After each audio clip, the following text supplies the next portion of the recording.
এটা কম আছে দিয়ে নিলাম, গাড়িটা মন খারাপ করবে। গুড মর্নিং এভরিওয়ান, সবাইকে শুভ নববর্ষের অনেক অনেক অনেক শুভেচ্ছা।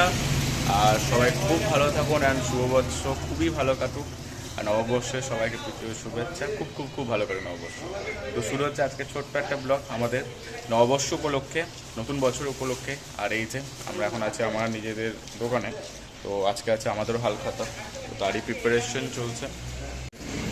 এই যে সৌভিক বাবু আপাতত ফুল নিয়ে এসেছি, আমি আর সৌভিক মিলে। তারটাই যে টানিয়ে রেখেছি, তারটা এটাতে টানিয়ে পুরো ওপরটাই দিতে হবে।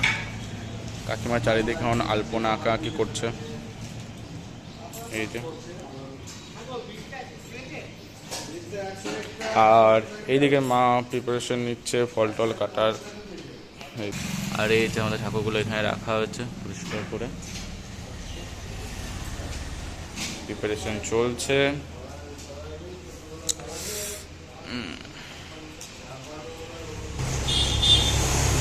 এদিকে কাকু আর উজ্জ্বলদা আছে,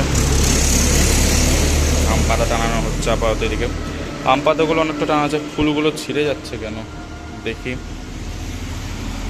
আমি ফুলগুলো চারটে করে খুলে রাখছি, নাহলে এগুলো বাঁধা হবে না।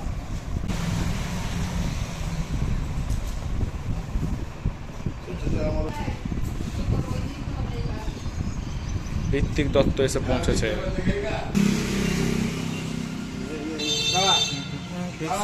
তো অনেকক্ষণ ধরে আমরা ঠাকুরমশাইয়ের জন্য অপেক্ষা করছি, যে ঠাকুরমশাই বলেছিল 7:30টার মধ্যে ঢুকে, বাট 8:30 বেজে গেছে। ঠাকুরমশাই এসে পৌঁছে গেছে, আমাদের সমস্ত প্রিপারেশন কমপ্লিট, কিচ্ছু আর করার নেই। বাকি শুধু পুজোর সামগ্রীগুলো ওনার সামনে দিয়ে দেবো আর পুজোটা শুরু হবে। আর আমি একটা কোইন্সিডেন্সলি ফুল নিয়ে এসেছিলাম, মানে পদ্ম ফুল, এই যে পদ্ম ফুলটা। তো মা আমি নিয়ে এসেছিলাম জাস্ট এমনি ভালো লেগেছে বলে ঠাকুরকে দেবো বলে, আর তারপরে মা বললো যে একটা লাগেনি পদ্ম ফুল। তো ভালোই হলো, কাজেরই কাজ হলো। পদ্ম ফুলটা নিয়ে এসে সেপটি খুলে নিলাম। আর আমার বাগানে কিছু ভালো ফুল ফুটেছে, মানে আমার কাছে ধূর্ত ফুলগুলো ফুটেছে, এই যে সুন্দর গোলাপি কালারেরটা পাঁচটা ফুটেছে, 4টে পেরে নিলাম। গাছটা ভেঙে যাওয়ার পর ফুল ফোটেনি, এই প্রথম এতগুলো ফুল ফুটেছে, তাও আজকে পুজোর দিনে। তেমন 4টে আমি পেরে নিয়ে এসেছি, একটা রেখে গেছি। আর সেম ফুল আমি একটা সিকিম থেকে নিয়ে এসেছি, অরেঞ্জ কালারের, ডিপ অরেঞ্জ কালারের। তো এটা গোলাপি আর আমারটাই অরেঞ্জ, এটা এখন বড় হয়নি যদিও। আর এটা হচ্ছে আমাদের দোকানের ফন্টটা, যেটা আমাদের সবার সঙ্গে দেখালাম সামনে। এই যে যে গাছটার ফুলের কথা বললাম, এই গাছটা, এই যে 5টা ধরেছিল, একটা এখনো আছে, আর 4টে পারলাম। গাছটা একবার ভেঙে গেছিলো পুরো, ওটা গাছটা তাও আবার উঠেছে জেগে, সুন্দর আছে আপাতত। মাঝখান থেকে আমার লেবু গাছটা শুকিয়ে গেছে এখানে।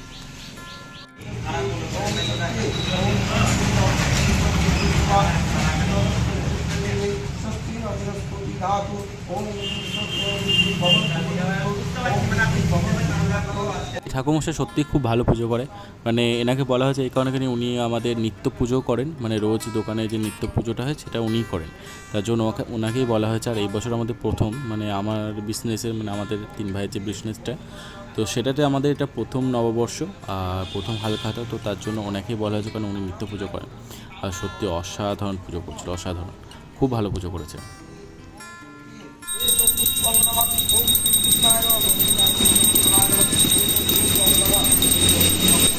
পুজো প্রায় শেষের দিকে, তো কাকু এতক্ষণে এসেছে। কাকু সেই ভোর থেকে এসে সমস্ত কাজগুলো করছিল আমাদের।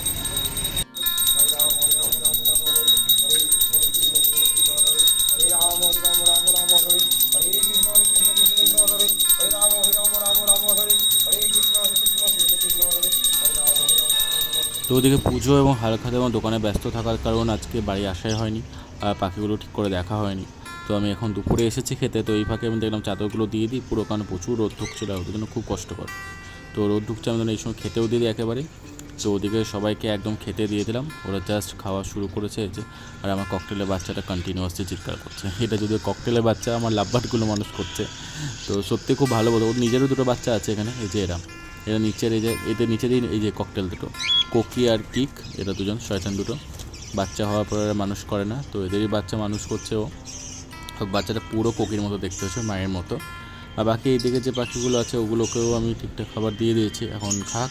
আবার বিকেলে একবার দেখে নেবো, কারণ এখন এখান থেকে দোকানে যেতে হবে, আর সময় পাবো না আজকে একদমই। তো আমি মোটামুটি দিয়ে চলে গেলাম, সিডও দিয়ে চলে গেলাম। তো এরা থাক নিজের মতো করে, তখন আজকে দোকানে প্রচুর চাপ আছে, সময় পাবো না। আর একবার দেখে নিলাম, জাস্ট চেক আউট করে নিলাম যে সব ঠিকঠাক আছে কিনা, জলগুলো ঠিক আছে কিনা। গ্রীষ্মকালে একটু জলটা লাগে, তো আমি আর একবার দুপুরে চেক করে নিই যে জল ঠিকঠাক আছে, না হলে একটু করে জল দিয়ে দিই আবার। তো চলুন তাহলে আমি আবার দোকানে যেতে হবে খেয়ে।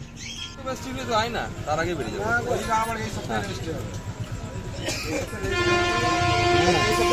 তা নিয়ে নি, এটা কম আছে, দিয়ে নিলাম, গাড়িটা মন খারাপ করবে। সর্বশেষে একবার স্টেশনে এলাম আড্ডা দিতে হালকা। তো আমি, দাস আর রায়দা ছিলাম। তো বাস একটু হালকা আড্ডা দিয়ে এখান থেকে বাড়ি চলে যাব। আর আমি দেখলাম প্রচণ্ড ভিড়, অন্ধকার, প্রচণ্ড কোনো লাইন নেই। আর তারপরে এখান থেকে বেরিয়ে এই যে দুজনে পিং পিং আজকে, আমি ওই জন্য গানটা করছিলাম, বিসারিয়ানি লালি লাল লাল, গানটা ওদের সামনে একটু করে জাস্ট মজা নিচ্ছিলাম একটু, যদি আমি পিং পিং পরে আসছে বলে, পিঙ্কি টাইপ অফ।